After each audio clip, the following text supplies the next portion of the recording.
Before him just under a score of reciprocators looked back.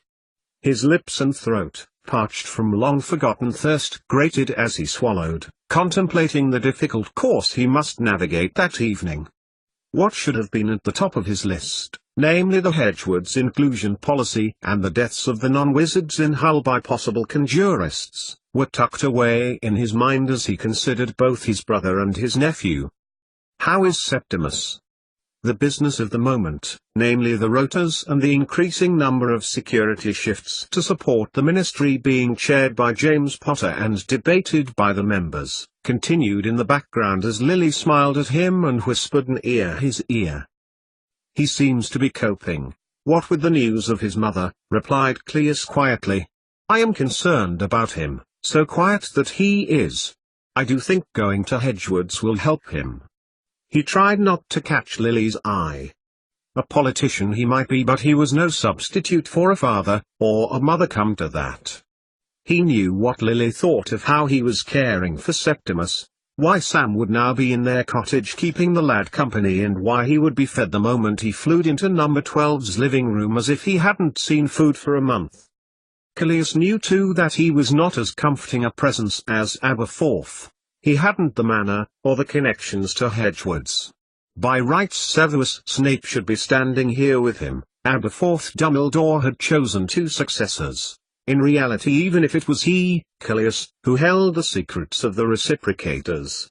Perhaps it would have been better, Cleus mused, if Aberforth had named Snape as his successor. If he had, then, at least, Cleus's life would be less chaotic. He could then care for Septimus how he wanted to, rather than how he had to. But Aberforth chose him to carry on, and all of them, himself included, had to get on with it. At least he hadn't had to be headmaster too. Severus said that on Irand, when it came to professional matters, they worked seamlessly together. An update from the hospital. Has anyone been to see Remus and Sirius recently? At the mention of his brother's name, Cleus jerked his head into the present moment.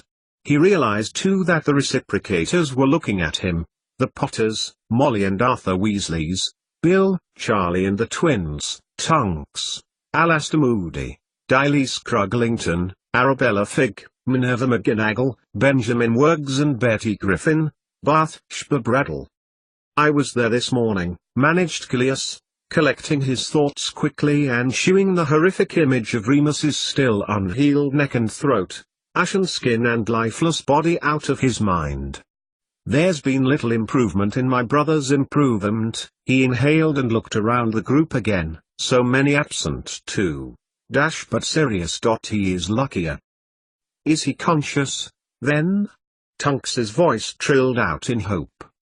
"Sirius is still unconscious," Cleus replied carefully, trying not to make eye contact with anyone for too long, "but he is luckier than Remus." Did they really need clarification when it was him saying it? "We can rely on Severus to work on Remus's condition, though." James's comment fell short of asking the question, and his statement was clipped. "He has the reports. He had taken some measurements. St. Mungo's send him daily accounts of his progress." It didn't really answer James's unvoiced question, but that was the reality. Sirius needs to regain consciousness before he can receive treatment. "Well," growled Moody, "he is nothing if single-minded." "Indeed," replied Cleus, hoping no one else had any questions on this emotive topic.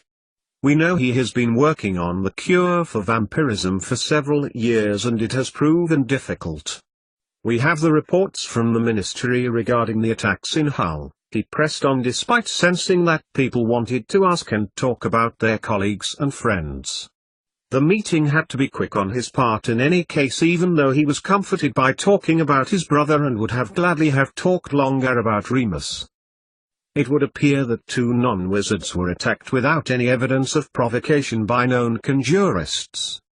They were winding them up, opposed James evenly. How often does that happen? Not many people can resist retaliation. There was a pause. James Potter in his youth had been the cause of more fights with non-wizards than all of the rest of the reciprocators present there that evening put together. All right, James protested a little sheepishly. "I've had my moments." He's tried not to look at Lily, over whose fair features the majority of fights had been, for he knew that his wife's eyes would be boring into the side of his head. "All I'm saying is that wizards will fight back, and use magic at that. Conjurists. Well, from what you've said, Callias, these particular conjurists were looking for a fight." "Indeed," confirmed Cleus, nodding at James's insightful surmising. "Assault by means of magic is clear in law, as it has been for more than a decade. These wizards are the subject of an investigation by Mr. Malfoy's department and will be arrested." Around Cleus nods of agreement came fervently. Yet what is not so easily explainable is that the Cruciatus Curse and Avada Kedavra were used on a non-wizard woman walking back from the shops along the Hessel Road, just outside Hull city centre in broad daylight the same day. You can hardly call that provocation. "It is conjurists in particular, then?" Minerva McGonagall's words were no question despite its intonation. "We've arrested several. Many of them said they were provoked," replied Cleus carefully, addressing them all. "However, several serious offenders have admitted to instigating several of them in the name of the purity of magic." "Purity of magic?" Callias's words were loudly mocked in outrage and disbelief by nearly all of the members before descending into localized chatter. "That is what many believe," continued Callias, his voice steady, over the diminuendo of infuriation. "Or are being goaded into believing at any rate. Much of this influence comes from outside the country. Bloody instant flu messaging," responded Benjamin, shaking his head. "It's the pensives that are the problem," replied Bathsheba. "The interflame," added Arabella Figg, shaking her head. "I don't understand none of it. By Merlin, I do not." This time, instead of talking over the chatter, Cleus allowed it to die away naturally.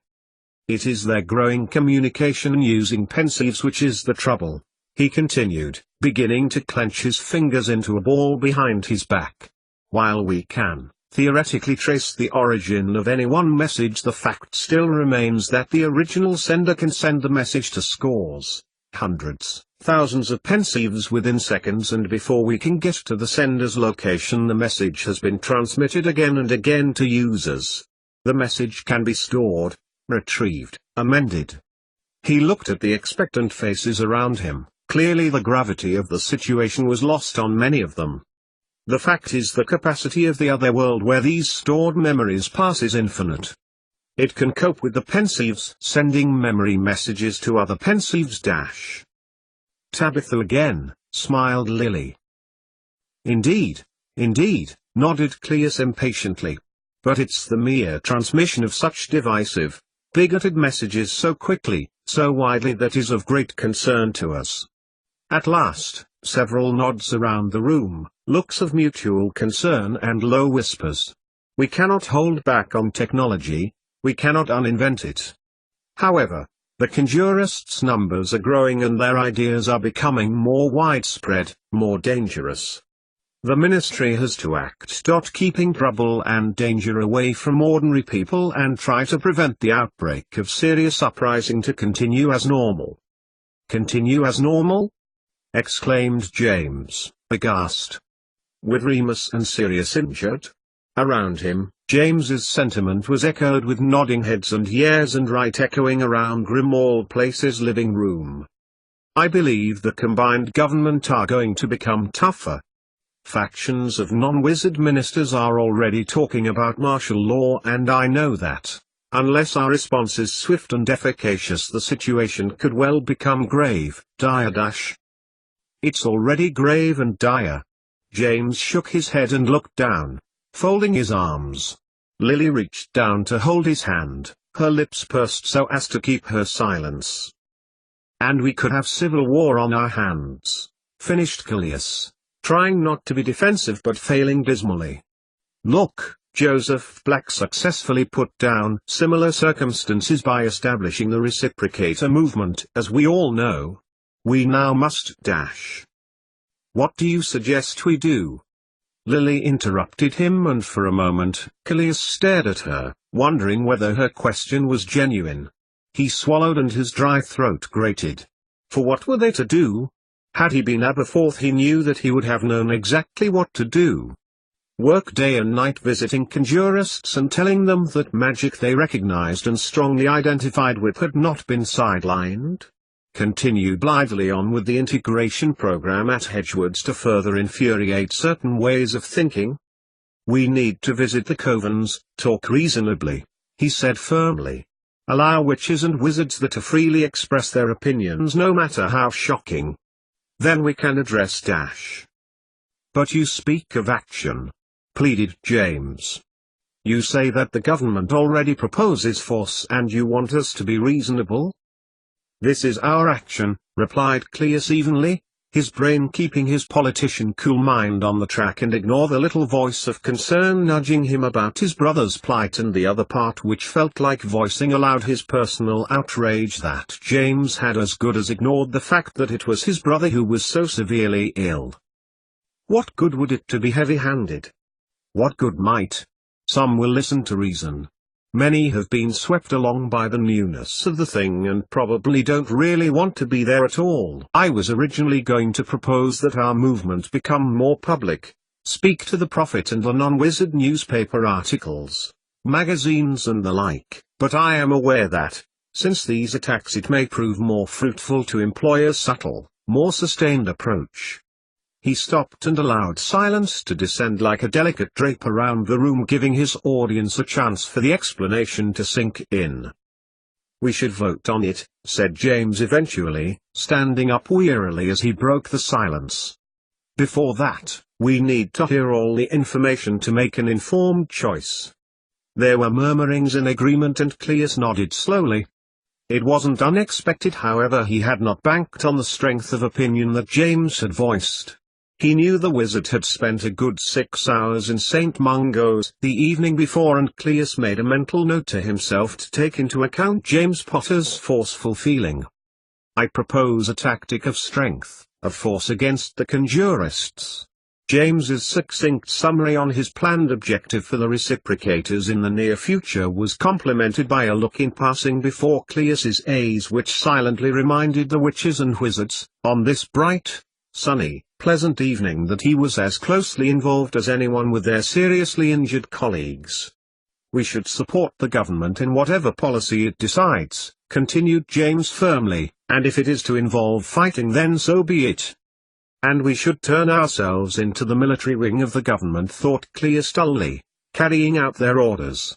Realizing all eyes were on him, he replied, we have always remained independent of political policy. However, I believe, should you vote for James's proposal, our strategy of might should reflect this independence.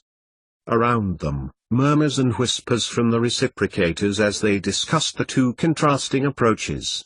Many, such as the Weasley clan and Bathsheba, Benjamin and Tunks, clustered together, debating in low tones. Arabella Figg took to pacing around number 12's living room, an act which might be considered eccentric but, knowing Arabella as they all did, was in keeping with her character. Alastair Moody had taken a few steps into the middle of the circle of chairs, nodding around him and acting as an unofficial overseer of the vote, his arms folded and his bulldog-like features crumpled into a suitable grimace. Cleus watched them all, noting in particular that James had taken a defensive pose, standing as he was with one hand on his hip and the other over the room's large fireplace, Lily talking to him in a hushed voice and placing a comforting hand on his back which every now and then James was shrugging off. At length the reciprocators returned to their places on their chairs in the circle, and, once all had drifted back, Moody glanced between James and Cleus momentarily before beginning to speak. You heard the gentleman, he growled. James proposes action to overcome these conjurists by force. Cleus, he nodded towards the reciprocators' leader and thrust out an arm, feels that we should pursue a more measured approach and calls for our continued autonomy. Now you must vote. Moody surveyed the room, looking at each witch or wizard momentarily in turn. James? Hands raised around the circle. 7, including Arthur and Molly Weasley, Lily, Tonks, and Benjamin Wurgs. Callias watched as James Potter's eyes widened. Clearly he was waiting for Moody himself to vote for his proposal. 7 votes. Callias? This time, the votes came slower. Arabella Figg was the first to raise her hand, followed shortly by Bathsheba Bradell. Several others followed suit, including, lastly, Alastair Moody himself. 10 votes. And, due to absence, 5 abstentions, Snape, McGonagall, Black, Lupin, and Lupin. Callias, Moody concluded, flinging his arm in Callias's direction. Then the wizard grunted sharply before stepping firmly back to his place. 88,888,888. In his bedroom, Septimus read through Sam Potter's letter. He was attempting to prepare himself to go to Hedgewood's and was supposed to be sorting out his clothing so he knew what Uncle K needed to buy for him before he left. It had been his suggestion. Septimus knew Callias loved him very much, but he also knew his uncle was extremely busy and often overlooked those things that he knew that he needed. Pangs of sadness had overcome him that morning as he looked around at his sparse possessions. Very few of his real things had come with him when Uncle K had brought him from Edgeford to live with him and Remus in his cottage 2 years before, and when he had suggested to his uncle that they could simply go back to Dalton Drive to collect them, Callias had insisted he would now be very much outgrown of many of the items. It was true, of course. But it hadn't it easier to bear the sadness of his fading hope that he could visit his old house, his real house, and see it one last time. Septimus missed his mum, and now that he had decided to actually go to Hedgewood's he wished she could be there, with him, choosing things together, packing, discussing things, like they used to. He remembered the times he would sit on his mother's lap listening to stories of science, or rather, of scientists and how they had invented things by hard work and perseverance, but also by entire good fortune or, on occasions, sheer stupidity. So he had written to Sam, asking what things he should take to Hedgewood's, and the younger Potter brother had written back with a list of books and equipment, quills and parchment, cauldron, robes and so on. He had also included a note about non-wizard items that might be needed, which, of course, his uncle and Sam's father were in the process of deciding. It had occurred to Septimus that it might be prudent to include some obvious non-wizard things such as biros and a geometry set, but he realized that if he packed up his computer or his favorite books there probably wouldn't be much room for his clothes. He looked around his room, at the sparkly halo which was the charm that Callias had put around the house, the one which transported him directly to him if it was crossed. Septimus smiled. Despite his uncle's obvious lack of parenting skills, he knew that Callias cared about him. Uncle K had left some books out for him to read, several of which Sam had mentioned in his letter and 3 of which Septimus knew were written by the headmaster of Hedgewood's. He had met Severus Snape Wizard once before, nearly 3 years ago. It had been the new year and his mind was thrilled and dazzled with swashbuckling adventure, mystery and heroism.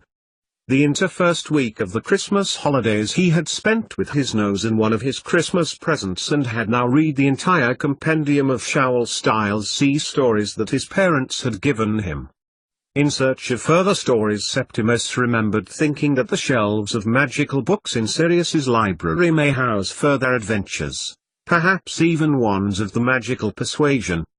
So, after his parents had settled down that New Year's Eve afternoon and in the middle of their gossiping with several other reciprocators, the Potters, his Uncle Callias and Mr. Moody, Septimus had looked up the stairs that led to the first floor. Before long, his legs had followed his eyes and he had found himself in a room lined from floor to ceiling with books.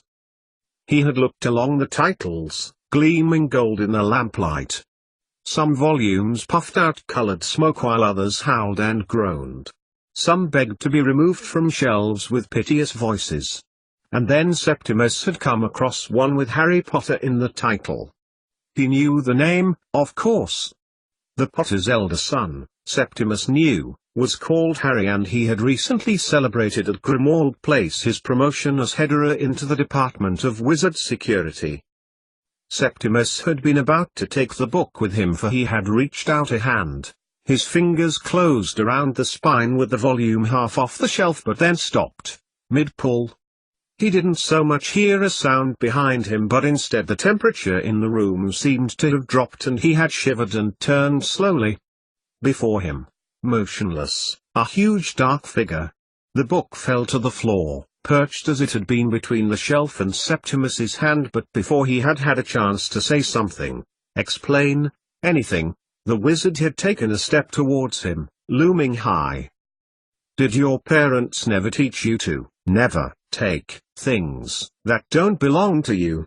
As he addressed Septimus the wizard, who Septimus knew to be Severus Snape from a picture over the main fireplace downstairs, took 3 more purposeful steps in his direction. He stood over the young Lupin. "But you are curious, of course. All children are." Septimus remembered half closing his eyes, waiting for the reprimand that was surely to follow, and this comment had taken him by surprise. He had looked at Snape, uncertain as to what would happen next. "What were you doing here?" Snape's original eye-searing tone had returned, but Septimus had been caught aback by the momentary glimpse of understanding, or, perhaps, a negotiable escape route. "I was being curious, sir," Septimus replied, adding the "sir" as a form of insurance. Not many people remained hardened when deference was in the offing. "I was wondering if there were any adventure books about wizards. I've finished the one Mum and Dad bought me for Christmas, you see."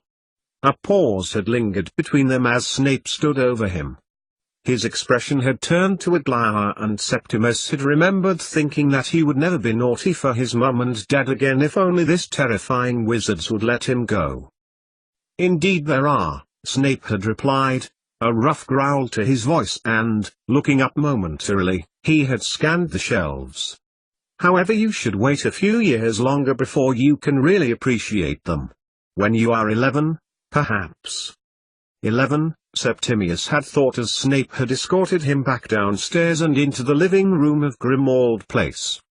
His mother had pulled him over to one of the sofas when she realized he and Snape were standing at the bottom of the stairs, and Mrs. Potter had encouraged Sam to talk to the 8-year-old Septimus. Sam was 14. Septimus had remembered thinking all the time Sam had shown him his chocolate frog cards, the new set which included famous non-wizard magicians. Sam was old enough to have the book that Snape had talked about. It wasn't fair.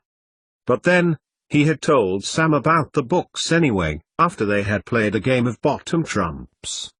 Often Septimus had wondered whether the older boy had ever gone up to the library at 12, Grimmauld Place, and read the adventure books, but he had never thought to have asked Sam. But then, mentioning much about his mother's book and Harry Potter together in the same sentence was quite out of favor, especially at the moment, to say the least. And now here he was, 11 years old now, with the view of Borrowdale graphite mine in the far distance, the sides of which Septimus had often scrambled, playing, exploring, digging, rescuing. Septimus sat down on his bed and looked at the grey-green hill which had been one of the areas he had explored over the last couple of years. Beyond the long-since-abandoned mine lay his school, which he had reluctantly agreed to attend since he had begun to live with his father and Uncle Kay in their family cottage. He couldn't remember how Julian had got himself into trouble last summer, but, after an hour of frantic, futile scrambling up the sheer sides of the inner caldera, Septimus had begun to panic, wondering how he would ever be able to get out. Shouting for help had done nothing, and he knew that neither his uncle or his father would be at home. He didn't want to leave his best mate down there on his own, and, by the look on Julian's little round face, neither did his friend. How he had got down there was more a matter of luck, scratches and bruises, and, with a good deal of effort and a half attempt at leviocopus, which had not worked at the quarry edge, had got Julian back up to the top of the quarry.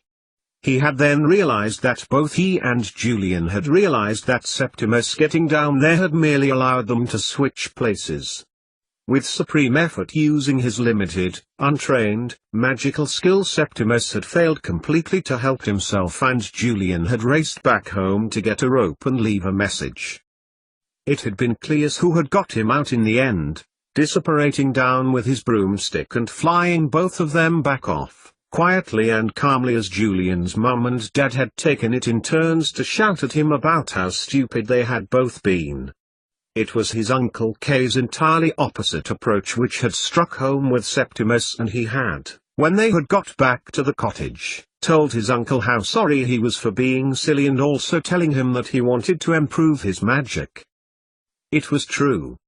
When he was stuck down there, wondering how in the world he could get out, Septimus had felt a yearning, deep and strong, burning in his heart, to learn more magic. So many people around him were good wizards, great wizards, and they could use their skills to help people. He and Julian wouldn't have been in half so much trouble if he had been better at magic. And then it struck him, as he thought of their escapade that sunny, August day. Of course. Hedgewoods. That was what Severus Snape had meant. When he was 11 he could go to Hedgewoods and learn about magic. They would be exciting books to read. Hedgewoods would be exciting, full stop, Septimus reasoned. He only had to listen to Sam, when he regaled them all with stories, or half-stories, of things he had done. Now, non-wizards would be going to the school. He wasn't entirely sure what Cleus meant when he talked about a truly comprehensive system of schooling in Britain, but his uncle had explained that it was different to what happened on the continent, where the two magical European schools took only the highest skilled wizard children. In the school where his mum worked, Septimus knew that his uncle was concerned about the previous headmasters of the school, one of which was Aberforth Dumbledore's brother. Long gone that they were, their influence was still strong, Cleus had explained several months ago, and Septimus had gone to bed that night thinking about his mother and wishing, until he had fallen asleep, that his mum was safe. He had been glad that Cleus had got hold of her on the Flu network and they had spoken for a short time, and, though the connection was quite bad and he couldn't see her face properly, her warm, comforting tones had made him feel much happier.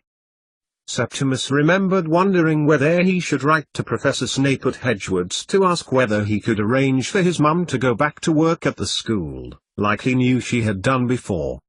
Snape had been headmaster for 2 years and his parents had discussed with Septimus which high school he would like to attend. This had caused both his mum and his dad to be annoyed with one another. He could sense the atmosphere when his dad had proclaimed that the only place for him was Hedgewoods. His mother had said he wanted him to mix with children of all backgrounds, not just wizards, and had told him it was his choice. How he wished he could tell both of his parents that both of their wishes had come true. He could go to Hedgewoods to learn magic and be with non-wizard students too, in less than a month's time. Technically, it had been his sister, Freya, who'd been the first non-wizard to attend Hedgewoods. That she had heard how exciting it was at the school had probably been the reason Freya had done what she had to go there herself. She had told him about the teachers and the ghosts, the lessons and the staircases that moved, the pictures that talked, and the friends she had made. Septimus had often wondered why Mum had been so angry with her for wanting to be there, but he knew that Freya had done something awful to Mrs. Lupin both at the school and at the Reciprocator headquarters. Had she been Septimus's age, she would have been able to go properly herself this year.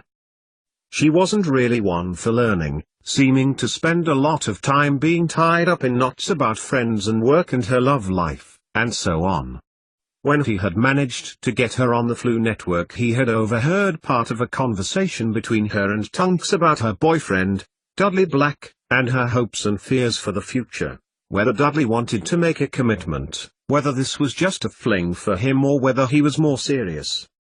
If it had been Septimus and he wanted to know, he presumed he would have just asked Dudley, but he knew this wasn't how it worked for Freya, and he had wondered whether it was because she was a non-wizard or because she was a girl.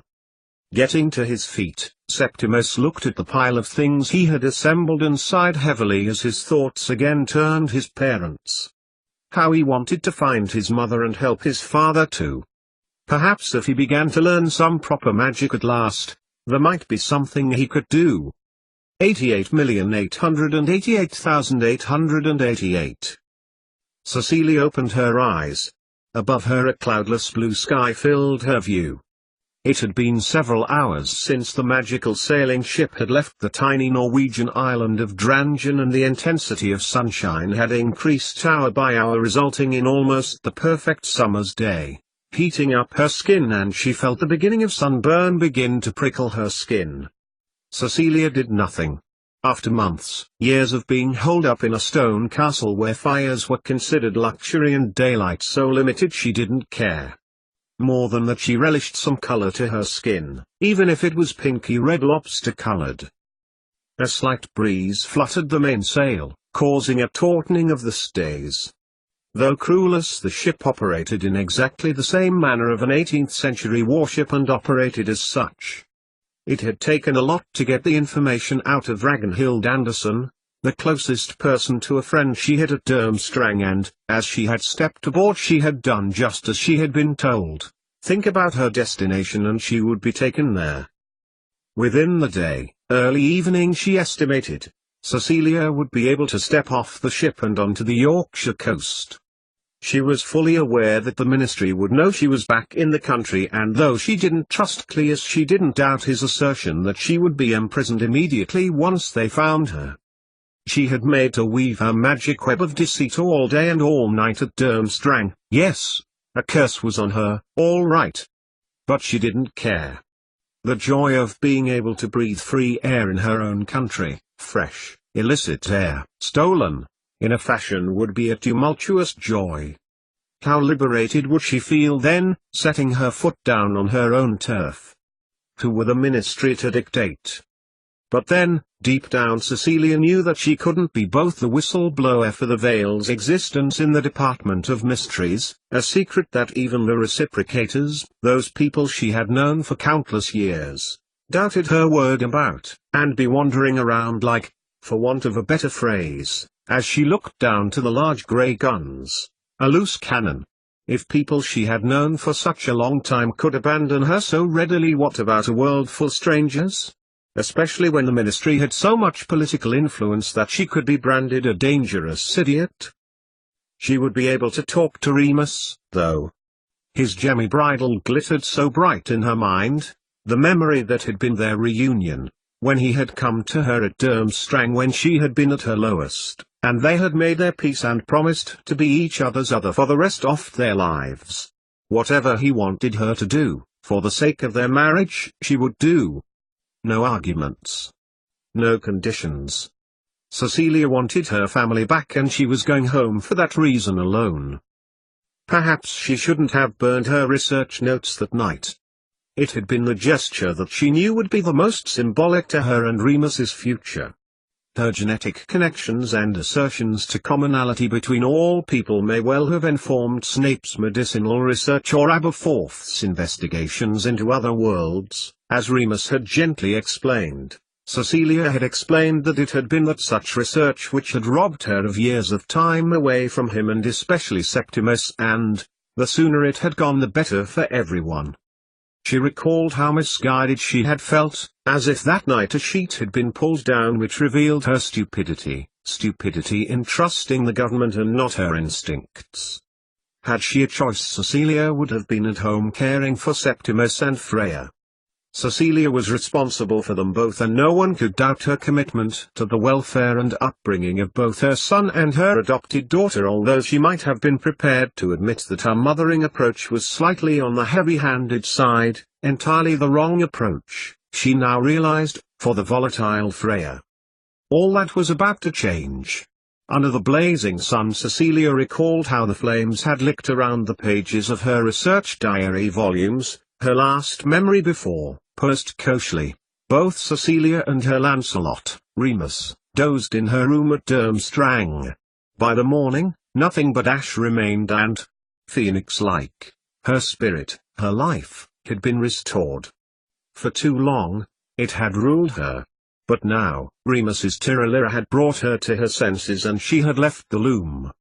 Had she a mirror in her room, it may well have cracked from side to side as she looked down upon her Camelot.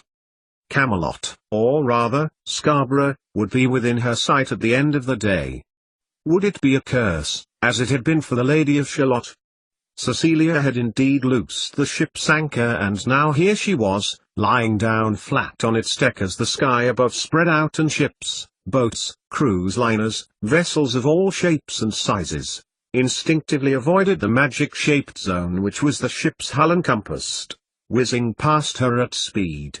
What would her fate be at the waterside?